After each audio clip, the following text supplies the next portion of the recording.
नमस्कार दोस्तों, स्वागत है रेविट आर्किटेक्चर 2023 के ट्यूटोरियल सीरीज में। और आज हम लोग यूज़र इंटरफेस के बारे में जानेंगे।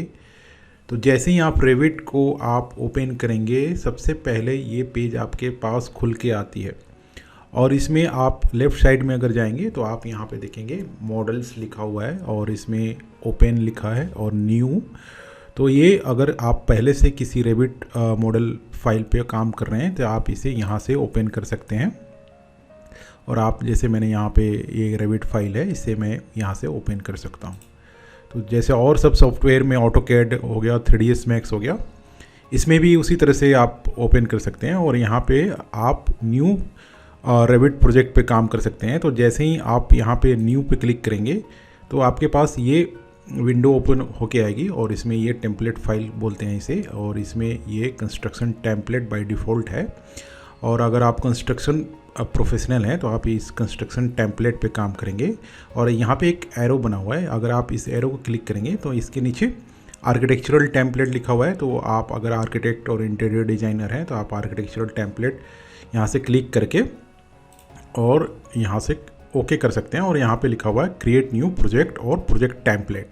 तो अगर आप प्रोजेक्ट पे काम कर रहे हैं तो आप यहाँ पे बाय डिफ़ॉल्ट ये प्रोजेक्ट सिलेक्टेड है, तो आप इसे चेंज नहीं करेंगे।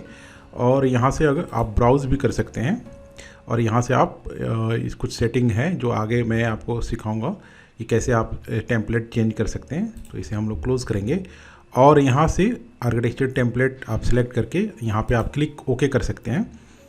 तो जैसे ऑटोकैड की व्यू पोर्ट खुल के आती है, उसी तरह से रेविट में भी ये व्यू पोर्ट खुल के आएगी, जिसे हम लोग प्रोजेक्ट व्यू पोर्ट बोल सकते हैं। और इस पर हम लोग काम करते हैं। तो यहाँ पे आप देखेंगे ये एलिवेशन मार्कर्स बोलते हैं, ये हमारा ड्राइंग एरिया हो गया। यहाँ पे हम लोग कोई भी प्लानिंग और डिज़ाइनिंग का काम करते हैं। तो आगे हम लोग इसे सीखेंगे। अभी मैं वापस से वहीं पे जाना है तो आप इसे क्लोज़ कर देंगे और वापस से हम लोग वहीं पे आ गए। और यहाँ पे देखिए जो भी प्रोजेक्ट पे मैंने काम किया है वो यहाँ पे दिख रहा है। और कुछ रेविट के बाय डिफ़ॉल्ट आपको दिखेंगे, जैसे सैम्पल आर्किटेक्चरल प्रोजेक्ट ये आपको दिख सकता है, सैम्पल स्ट्रक्चर प्रोजेक्ट, और ये सब प्रोजेक्ट खोल के देख सकते हैं आप कैसे यहाँ पे काम हुआ है। और यहाँ पे आप फैमिलीज़ देखते हैं, और जैसे आप ऑटोकैड ब्लॉक्स पे काम करते हैं उसी तरह से यहाँ पे रेविट में इन्हें फैमिलीज़ बोला जाता है। जैसे फैमिली ऑफ फर्नीचर हो गया और फैमिलीज़ ऑफ विंडोज़ हो गया, फैमिलीज़ ऑफ डोर हो गया। तो जो भी डोर की कैटेगरी है उन्हें फैमिली बोला जाता है, और विंडो की कैटेगरी और इस तरह से जितनी भी कैटेगरीज है उन्हें फैमिली बोला जाता है। तो यहाँ पे जैसे हमने खोल के बताया कि यहाँ से आप टेम्पलेट अपनी सिलेक्ट कर सकते हैं। स्ट्रक्चर इंजीनियर यहाँ पे स्ट्रक्चर टेम्पलेट सिलेक्ट कर सकते हैं, मैकेनिकल इंजीनियर्स यहाँ पे मैकेनिकल टेम्पलेट, और सिस्टम टेम्पलेट, इलेक्ट्रिकल, प्लम्बिंग, उसी तरह से जो भी जिस फील्ड का प्रोफेशनल है वो यहाँ से ये सिलेक्ट करता है। तो हम लोग आर्किटेक्चरल और इंटीरियर डिजाइनर यहाँ से आर्किटेक्चरल टेम्पलेट सिलेक्ट कर सकते हैं। फिर उसके बाद यहाँ पे फैमिली, जैसे अभी मैंने बताया, यहाँ से अगर आप कोई डोर की, विंडो की फैमिलीज़ है या आपको फैमिली क्रिएट करना है तो आप यहाँ से न्यू फैमिली क्रिएट कर सकते हैं। तो इसे हम लोग एडवांस रेविट में सीखेंगे कि कैसे आप यहाँ से फैमिली अपना बना सकते हैं। यहाँ पे आप क्लिक करेंगे तो ये यहाँ पे आपके सी फोल्डर में यहाँ पे आपको फैमिलीज़ के पास जाएंगे। इसे RFT फैमिलीज़ टेम्पलेट बोलते हैं। यहाँ से हम लोग फैमिलीज़ क्रिएट करते हैं, इसे हम लोग आगे सीखेंगे। और यहाँ से आप एग्जिस्टिंग कोई भी रेविट फैमिली जो आपने बना रखा है या कहीं से डाउनलोड किया है उसे आप यहाँ से खोल सकते हैं। और यहाँ से रिसेंट फाइल भी आप सेलेक्ट कर सकते हैं। और यहाँ पे कुछ ऑनलाइन हेल्प अगर आप चाहिए तो आप यहाँ से ले सकते हैं। कम्युनिटी फोरम है और यहाँ से कस्टम सपोर्ट है, ये बाय डिफ़ॉल्ट आपको दिया जाता है। तो आप यहाँ से ऑनलाइन हेल्प अगर चाहिए तो आप ले सकते हैं। और यहाँ पे क्या कुछ नया है रेविट 2023 में, आप यहाँ से ऑनलाइन आप सर्च कर सकते हैं और यहाँ से आपको कुछ हाइलाइट्स या कुछ वीडियोस भी मिल सकते हैं। और रेविट 2023 में क्या क्या ऐड ऑन हुआ है वो आपको यहाँ से पता चल सकता है। तो हम लोग वापस से हम लोग जाएंगे और यहाँ से हम लोग अपना एक प्रोजेक्ट शुरू करते हैं। और यहाँ से हम लोग टेम्पलेट फाइल में जाके आर्किटेक्चर टेम्पलेट सेलेक्ट करते हैं और ये प्रोजेक्ट बाय डिफ़ॉल्ट है, इसे मैं क्लिक ओके करता हूँ। तो उसके बाद से जो आता है ये ड्राइंग एरिया, इसे हम लोग जानेंगे, इसे यूज़र इंटरफेस बोलते हैं। और यहाँ से जो ये 4 चीज़ें दिख रही हैं इन्हें एलिवेशन मार्कर्स बोलते हैं। तो बेसिकली इसी ये ड्राइंग एरिया हो गया। यहाँ से हम लोग कुछ भी ड्रॉ करते हैं। जैसे मैं एक वॉल आपको ड्रॉ करके दिखाता हूँ। जैसे मैंने यहाँ पे कोई वॉल लिया और यहाँ से मैं ड्रॉ करता हूँ, इसकी प्लानिंग शुरू करता हूँ। तो ये हमारा ड्राइंग एरिया हो गया। ऑटोकैड की तरह इसे व्यू पोर्ट बोल सकते हैं। यहीं पे हम लोग अपना कुछ भी डिज़ाइनिंग का काम करते हैं। यहाँ पे आप स्केलिंग देख सकते हैं और यहाँ पे आप ये डिटेल लेवल बोलते हैं। इसमें आप सेलेक्ट कर सकते हैं कितना आपको कोर्स रखना है, मीडियम और फाइन। इसे हम लोग आगे जानेंगे। तो अभी के लिए आपको सिर्फ जानना है कि यूज़र इंटरफेस हमारा कैसे है। यहाँ पे ये विजुअल स्टाइल है, तो इसमें आपको wire frame, hidden line, shaded और कंसिस्टेंट कलर और रियलिस्टिक मोड मिलता है। क्योंकि रेविट एक बीम सॉफ्टवेयर है तो ये ऑटोकैड से काफ़ी डिफरेंट है। इसमें हम लोग साथ ही साथ 3D में काम करते हैं। एलिवेशन और सेक्शंस और प्लानिंग सब में एक साथ काम कर सकते हैं हम लोग, और स्केड्यूल एंड क्वांटिटीज़ में भी। यहाँ पे आप देख सकते हैं ये हमारा सन पाथ है। यहाँ से हम लोग क्लाइमेटिक स्टडी कर सकते हैं। आप इसे क्लिक करेंगे तो यहाँ पे आप सन पाथ ऑन कर सकते हैं और सन पाथ की कुछ सेटिंग भी कर सकते हैं। अगर आप मान लीजिए आपका कंट्री लोकेशन कहीं और है तो आप उसके हिसाब से अपनी जगह पे स्टेट को सिलेक्ट कर सकते हैं। तो बेसिकली आपको अगर न्यू दिल्ली सिलेक्ट करना है तो आप सन सेटिंग में जाके आप अपना इंटरनेट से, गूगल मैप से आप न्यू दिल्ली सिलेक्ट कर सकते हैं। तो इससे हमारी क्लाइमेटिक स्टडी अपने प्रोजेक्ट की ईजी हो जाती है। उसके बाद यहाँ पे आप शैडो ऑन कर सकते हैं और यहाँ पे आप क्रॉप व्यू कर सकते हैं, जो भी हम लोग ड्राइंग एरिया है। और यहाँ पे एक क्रॉप रीजन है और ये स्पेक्स जैसा दिख रहा है। यहाँ पे टेम्प्रोरी हाइड आइसोलेट, किसी चीज़ को, एलिमेंट को अगर हाइड करना है तो आप यहाँ से हाइड कर सकते हैं। और ये कुछ भी हिडन एलिमेंट्स हमारे ड्राइंग में दिखना रहता है तो हम इसे रिवील हिडन एलिमेंट्स को सिलेक्ट करते हैं। और ये टेम्प्रोरी कुछ प्रॉपर्टीज़ देखनी है तो इसे हम लोग देख सकते हैं। और ये एनालिटिकल मॉडल है, इसे भी हम लोग जानेंगे। रिवील कंस्ट्रेंट बोलते हैं इसे। तो ये सब चीज़ें हम लोग सीखेंगे। ऊपर में आप देख रहे हैं सबसे टॉप में, तो इसे हम लोग रिबन बोलते हैं। जैसे जो भी सॉफ्टवेयर अगर आप यूज़ करते हो सब में ये रिबन रहता है। कुछ टूल बार्स रहते हैं, जैसे आपका ऑटोकैड हो गया, 3ds मैक्स हो गया, स्केचअप हो गया, सब में ये चीज़ें मौजूद रहती हैं। तो रेबिट में भी इसे हम लोग रिबन बोलते हैं। और अगर आप ऊपर में आप जाएंगे तो यहाँ पे आपको कुछ क्विक प्रॉपर्टीज़ दिखेंगी और यहाँ से आप लोग अपने फाइल को सेव कर सकते हैं और यहाँ से आप अंडू कर सकते हैं। यहाँ पे रीडू अगर आप कर रहे हैं तो आपको, अगर पीछे चले गए तो आप रीडू कर सकते हैं। और यहाँ से आप प्रिंट कर सकते हैं और यहाँ से आप PDF शीट क्रिएट कर सकते हैं। और ये हमारा यहाँ पे टेक्स्ट हो गया। और यहाँ पे डिफ़ॉल्ट 3D व्यू भी आप देख सकते हैं। आप अपने कोई भी प्रोजेक्ट का 3D व्यू देख सकते हैं। और ये हमारा सेक्शन लाइन है, क्योंकि रेबिट में हम लोग सेक्शन भी ड्रॉ कर सकते हैं। और यहाँ पे ये थिन लाइन और थिक लाइन का सिंबल है। अगर आपको कुछ भी आपको ड्रॉ कर रहे हैं, आपकी लाइन मोटी दिख रही है तो हम लोग थिन लाइन का यूज़ करते हैं। तो ये सब चीज़ें हम लोग सिर्फ अभी आज के यूज़र इंटरफेस के लिए हम लोग इंट्रोडक्शन है, ये कैसे हम लोग इसको देखते हैं। फिर आप यहाँ पे जैसे और भी सॉफ्टवेयर में यहाँ पे फाइल हो गई, यहाँ का आप क्लिक करेंगे तो आप यहाँ से नई फाइल क्रिएट कर सकते हैं। यहाँ से आप पुरानी फाइलों को खोल सकते हैं और यहाँ पे आप सेव कर सकते हैं। और अगर पहली बार सेव करना है तो आप सेव एज करेंगे तो आपको प्रोजेक्ट के रूप में सेव कर सकते हैं। फैमिली के और टेम्पलेट और लाइब्रेरी के रूप में भी आप इसको सेव कर सकते हैं। आप इसको एक्सपोर्ट कर सकते हैं अपनी ड्राइंग को। आप इसको कैड में कन्वर्ट कर सकते हैं, आप इसको PDF में कन्वर्ट कर सकते हैं और DXF में कर सकते हैं। FBX फाइल जो आप अगर लुमियन में यूज़ करेंगे या किसी अदर सॉफ्टवेयर में तो आप इसे FBX के रूप में भी एक्सपोर्ट कर सकते हैं। और यहाँ पे अगर आप नीचे जाएंगे एरो से तो यहाँ पे IFC फाइल है, इसे IFC फाइल में भी सेव कर सकेंगे। आपको इसको इमेज या एनिमेशन और वॉक थ्रू में भी एक्सपोर्ट कर सकते हैं और यहाँ पे आप रिपोर्ट भी बना सकते हैं इसकी।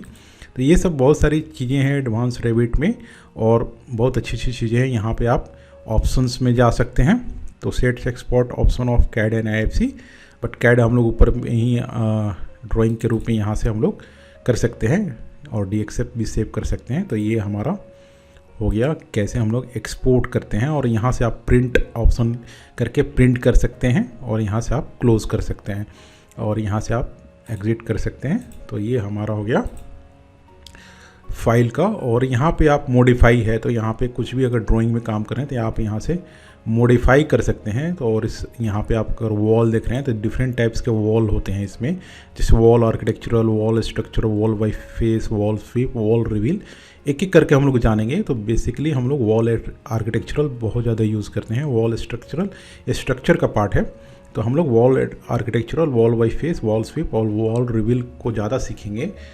उसके बाद से यहाँ पे आप डोर देख रहे हैं, आपको कुछ डोर बनानी है तो ये डोर का सिलेक्शन करते हैं। उसके बाद यहाँ से विंडो कैटेगरी हो गया, यहाँ पे कोई भी विंडो अगर ड्राइंग में ऐड करनी होती है हम लोग विंडो का यूज़ करते हैं। यहाँ पे कंपोनेंट हो गया, तो इस कंपोनेंट का इस्तेमाल हम लोग कोई भी अगर फर्नीचर प्लेस करना है या किसी भी तरह का ऑब्जेक्ट प्लेस करना है तो हम लोग प्लेस से कंपोनेंट का यूज़ करते हैं। और मॉडल इन प्लेस हो गया कि कोई भी हमें अपना न्यू क्रिएशन करना है एज एन आर्किटेक्ट, मान लीजिए मैं कोई क्रिएटिव फर्नीचर बनाना चाहता हूं तो मैं इसका इस्तेमाल कर सकता हूं मॉडल इन प्लेस का। उसके बाद से हम लोग यहाँ पे कॉलम प्लेस कर सकते हैं। यहाँ पे अगर आप रिबन में जाएंगे तो यहाँ पे ये कॉलम हो गया, यहाँ से हम लोग स्ट्रक्चरल कॉलम या आर्किटेक्चरल कॉलम प्लेस कर सकते हैं। यहाँ से पे रूफ़ है तो हम लोग अपना रूफ़ बना सकते हैं। और इन सारे रूफ़ कैटेगरी को हम लोग आगे समझेंगे कि रूफ़ बाई फुट प्रिंट क्या होता है, रूफ़ बाई एक्सट्रूजन क्या होता है, roof by face, soft fascia और गटर, सबको हम लोग समझेंगे। और ये सीलिंग क्रिएट कर सकते हैं, आप अपनी सीलिंग बना सकते हैं। इसमें आप अपना आर्किटेक्चरल फ्लोर क्रिएट कर सकते हैं। ये फ्लोर स्ट्रक्चरल जो हो गया, स्ट्रक्चर का पार्ट हो गया। फ्लोर बाई फेस और फ्लोर स्लैब है जिसे हम सब समझेंगे। ये कर्टेन सिस्टम हो गया, आपको कोई भी कर्टेन मासिंग हम लोग सीखेंगे आगे, इसमें हम लोग कर्टेन सिस्टम का इस्तेमाल करेंगे। ये कर्टेन ग्रिड हो गया, यहाँ पे हम लोग मलियन प्लेस कर सकते हैं। यहाँ से हम लोग रेलिंग क्रिएट करेंगे, यहाँ से हम लोग रैम्प बनाना सीखेंगे। स्टेयर्स यहाँ से हम लोग अपना बना सकते हैं। यहाँ पे 3D टेक्स्ट हम लोग लिख सकते हैं। और ये मॉडल लाइन हम लोग आगे जानेंगे क्या होता है और मॉडल ग्रुप क्या होता है। यहाँ से हम लोग अपना रूम टैग और स्केड्यूल एंड क्वांटिटीज़ जो भी होता है हम लोग यहाँ से हम लोग अपना रूम का जो होता है टैग वो सब हम लोग सीखेंगे। और यहाँ से आप एरिया निकाल सकते हैं। यहाँ से हम लोग ओपनिंग और रूफ में ओपनिंग या वॉल में ओपनिंग यहाँ से हम लोग निकाल सकते हैं। यहाँ से हम लोग लेवल क्रिएट करेंगे। अभी ये डिसेबल्ड है, इसे हम लोग समझेंगे आगे, अगर लेवल पर ट्यूटोरियल बनेगी तो उसे हम लोग समझेंगे क्यों डिसेबल्ड रहता है। यहाँ से हम लोग ग्रिड बना सकते हैं और यहाँ से हम लोग वर्क प्लेन सेट कर सकते हैं। कैसे हम लोग को वर्क प्लेन होता है वो हम लोग सब सीखेंगे। और यहाँ से रेफरेंस प्लेन और ये हाइड और शो होता है वर्क प्लेन का, ये सब हम लोग जानेंगे। इसके बाद हम लोग आते हैं यहाँ पे प्रॉपर्टीज़। तो कोई भी जैसे वॉल हो, मैं यहाँ पे ड्रॉ करके आपको बता रहा हूँ, कोई यहाँ पे वॉल बनाई तो यहाँ से उस वॉल की प्रॉपर्टीज़, जैसे मैं वॉल को सिलेक्ट करूँगा उस वॉल की प्रॉपर्टीज़ यहाँ पे आ जाएगी। और यहाँ से हम लोग उस वॉल की कुछ एडिट टाइप कर सकते हैं यहाँ पे, और उसकी प्रॉपर्टीज़ के बारे में जान सकते हैं, उसकी थिकनेस चेंज कर सकते हैं, उसका मटेरियल टेक्सचर सब कुछ हम लोग यहाँ से चेंज कर सकते हैं एडिट टाइप में जाके। और जैसे ही आप किसी ऑब्जेक्ट को सिलेक्ट करेंगे उसकी प्रॉपर्टीज़ यहाँ से लेफ्ट हैंड साइड में, इसको राइट हैंड साइड में आप ड्रैग कर सकते हैं, लेकिन मैं प्रीफर यही करता हूँ लेफ्ट हैंड साइड में ही। तो ये प्रॉपर्टीज़ हो गया। और ये नीचे प्रोजेक्ट ब्राउज़र हो गया। तो यहाँ पे प्रोजेक्ट ब्राउज़र में आप देखेंगे यहाँ पे फ्लोर प्लान्स रहता है, सीलिंग प्लान्स रहता है, किस लेवल का है। तो बाय डिफ़ॉल्ट रेविट में 2 ही लेवल होते हैं और साइट रहता है। और आप चाहें तो इंक्रीज कर सकते हैं अगर आप मल्टी स्टोरी प्रोजेक्ट पे काम कर रहे हैं। तो इसे हम लोग सीखेंगे कैसे हम लोग लेवल क्रिएट करते हैं। इसे आप रीनेम भी कर सकते हैं। और साइट प्लान बाय डिफ़ॉल्ट रहता है, उसके नीचे सीलिंग प्लान रहता है, ठीक उसके नीचे एलिवेशंस रहता है, उसमें east north south west mark रहता है। और यहाँ पे लीजेंड्स रहते हैं और स्केड्यूल एंड क्वांटिटीज़ अगर आप बनाएंगे तो वो यहाँ पे अपीयर होगी। और शीट फॉर्मेट्स भी यहाँ पे रहती है। और सारी फैमिलीज़ यहाँ पे भी आप दिख सकती हैं, ग्रुप्स और रेविट लिंक्स। ये प्रोजेक्ट ब्राउज़र का पार्ट हो गया। तो ये लेफ़्ट हैंड साइड का हो गया। नीचे का हमने ऑलरेडी डिस्कस कर लिया है और इसे भी हम लोग समझेंगे आगे क्या होता है।